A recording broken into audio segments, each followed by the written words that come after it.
नमस्कार मित्रों, स्वागत है आपका हमारे चैनल में। अगर आप बीएड कर रहे हैं या करने की तैयारी में हैं तो यह वीडियो आपके लिए बहुत ही खास है। आज हम बीएड फर्स्ट सेमेस्टर के फंडामेंटल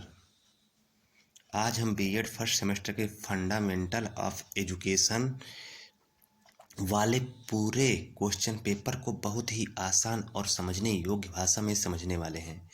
इस वीडियो को अंत तक ज़रूर देखें, क्योंकि मैं हर सवाल का मतलब, उसका तरीका और एग्ज़ाम में उसको कैसे लिखना है सब बताने वाला हूँ।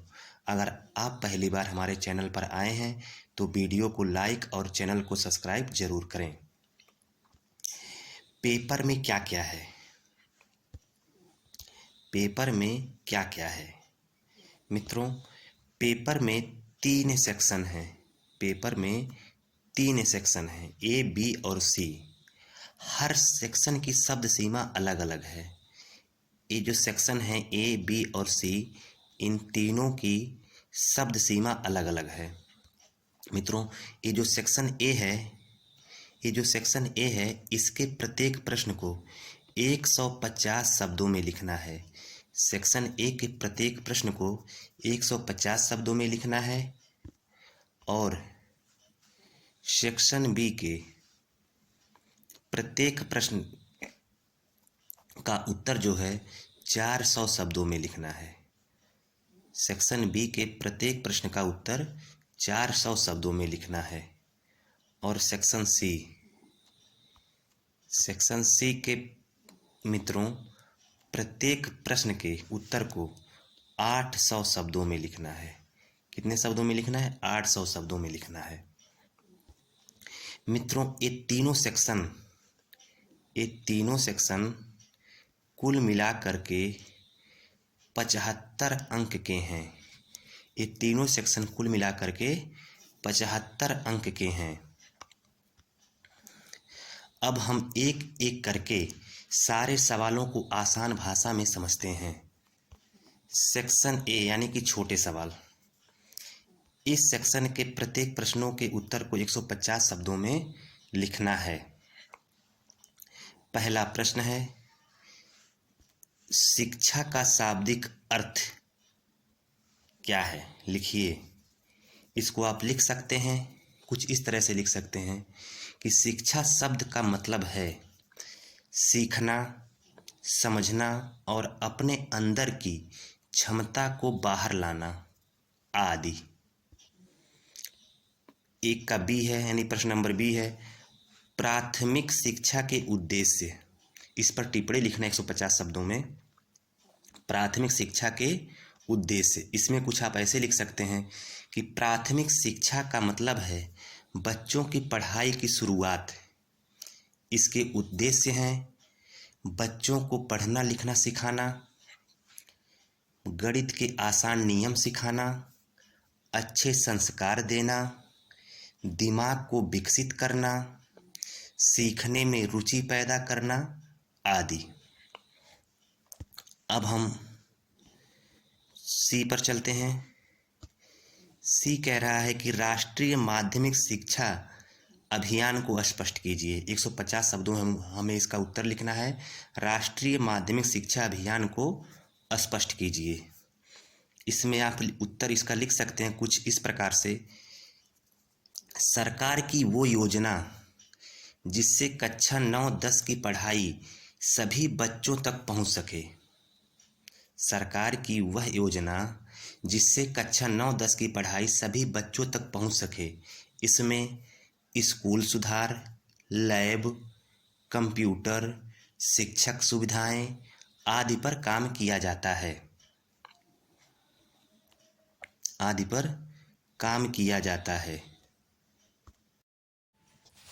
अगला प्रश्न है मित्रों डी, यानी कि पहले का डी, जिसे 150 शब्दों में इसका उत्तर लिखना है। अनौपचारिक शिक्षा की विशेषताएं बताइए। इसका उत्तर भी आपको 150 शब्दों में लिखना है मित्रों। अगला प्रश्न है, विद्यालय समाज का लघु रूप है। विद्यालय समाज का लघु रूप है, व्याख्या कीजिए। इसका भी उत्तर आपको 150 शब्दों में लिखना है। अब जो है अगले प्रश्न पे बढ़ते हैं, यानी अगले सेक्शन पे। सेक्शन बी के लंबे सवाल हैं, जिसके सवालों का प्रत्येक उत्तर 400 शब्दों में आपको लिखना है। पहला प्रश्न क्या है? पहला प्रश्न है मित्रों, मानव जीवन में शिक्षा क्यों महत्वपूर्ण है? मानव जीवन में शिक्षा क्यों महत्वपूर्ण है, वर्णन कीजिए। मानव जीवन में शिक्षा क्यों महत्वपूर्ण है, वर्णन कीजिए। यह पहला प्रश्न है सेक्शन बी का, जिसका उत्तर 400 शब्दों में हमको लिखना है। कितने शब्दों में? 400 शब्दों में इसका उत्तर हमें लिखना है। इसमें इस प्रश्न का उत्तर आप कुछ इस तरह से लिख सकते हैं कि शिक्षा हमारे जीवन को बेहतर बनाती है। शिक्षा हमारे जीवन को बेहतर बनाती है, सोचने की शक्ति बढ़ाती है, अच्छा बुरा समझ आता है शिक्षा से, नौकरी के लिए शिक्षा जरूरी है, समाज में सही तरह से जीना आता है शिक्षा से, शिक्षा हम समझदार और जिम्मेदार बनते हैं। सरल शब्दों में आप कह सकते हैं कि शिक्षा हमें इंसान बनाती है। सरल शब्दों में कह सकते हैं कि शिक्षा हमें इंसान बना सकती है मित्रों, आदि। अब इसमें और यानी अथवा, चाहे ऊपर वाले को लिखिए, चाहे नीचे, चाहे ए लिखिए या तो बी लिखिए। इस बी में प्रश्न है कि शिक्षा की विशेषताओं का वर्णन कीजिए। शिक्षा की विशेषताओं का वर्णन कीजिए। इसे आप कुछ इस तरह से लिख सकते हैं कि यह लगातार चलने वाली प्रक्रिया है। शिक्षा जो है लगातार चलने वाली प्रक्रिया है। यह इंसान को बदलती और सुधारती है। यह समाज के साथ जुड़ी होती है। शिक्षा उद्देश्यपूर्ण होती है। यह जन्म से लेकर के मित्रों, शिक्षा जो है जन्म से लेकर के जीवन भर चलती रहती है, आदि।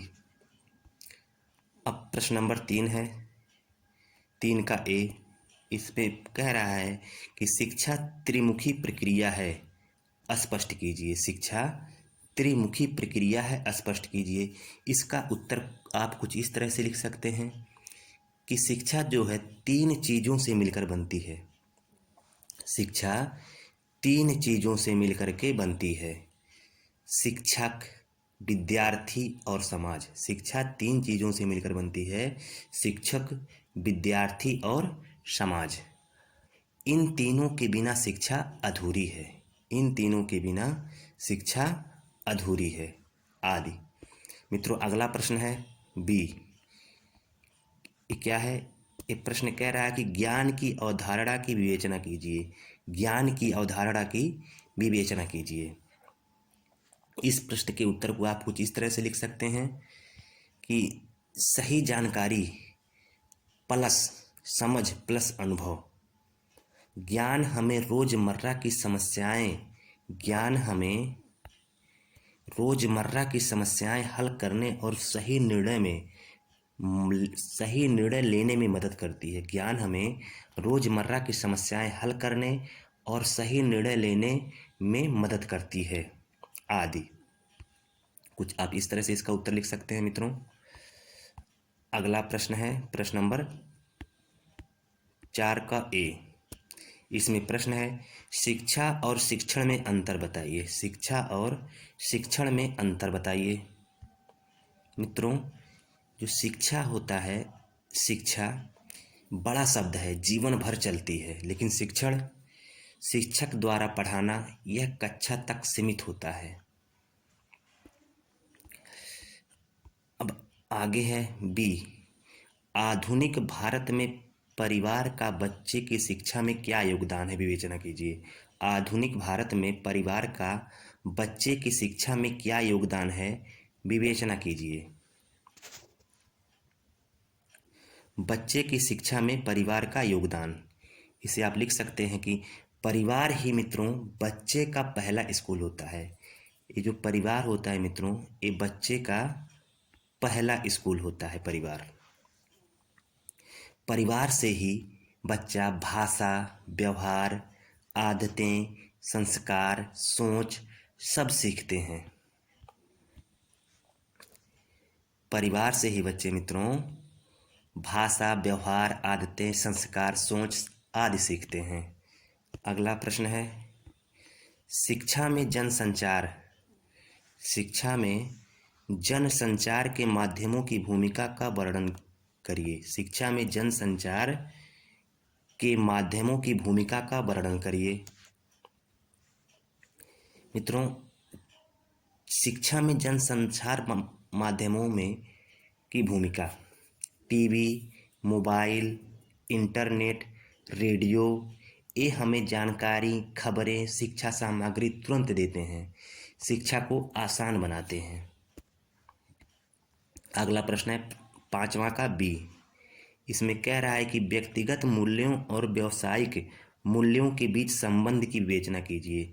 व्यक्तिगत मूल्यों और व्यावसायिक मूल्यों के बीच संबंध की विवेचना कीजिए। मित्रों, व्यक्ति की आदतें बराबर उसके काम करने का तरीका, जैसे ईमानदारी, मेहनत, अनुशासन, ये गुण नौकरी में भी काम आते हैं। ये गुण जो है नौकरी में भी काम आते हैं। अब सेक्शन सी की बारी है मित्रों।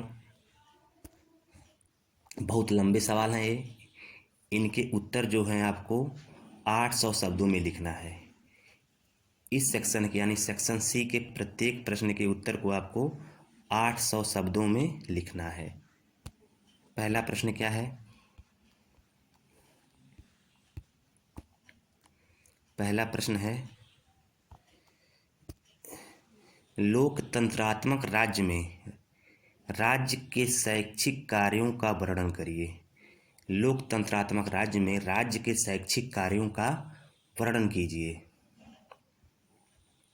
सरकार का काम शिक्षा उपलब्ध कराना, स्कूल खोलना, शिक्षकों की भर्ती, नीतियां बनाना, निरीक्षण करना, बजट देना, सभी बच्चों को शिक्षा दिलाना आदि मित्रों। अगला प्रश्न है,